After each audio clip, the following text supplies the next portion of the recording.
Isang magandang topic na naman ito, guys. Para ito sa mga nagbabalak mag-abroad dyan. Ito mga dapat nyong i-consider, kaya mag-start na tayo. Okay, OFW o magstay sa Pilipinas? Hindi to quiz ha, walang tamang sagot. Okay?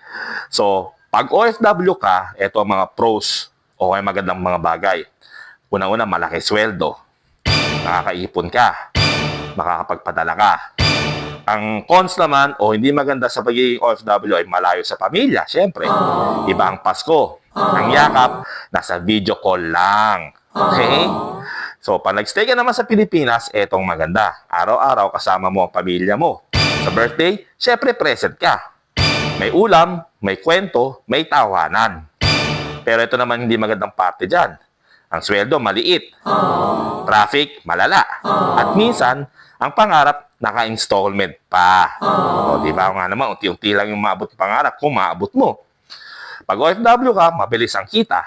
Mabagal ang lungkot o matagal ang lungkot. Sa Pilipinas naman, mabagal ang kita, pero mabilis ang pagiging masaya mo.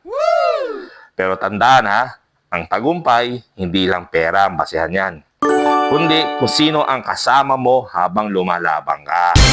OFW ka man o nag-stay ka sa Pilipinas, pareho kayong may kapalit na sakripisyo. Ang mahalaga, alam mo kung bakit mo pinili yan, desisyon mo. Okay?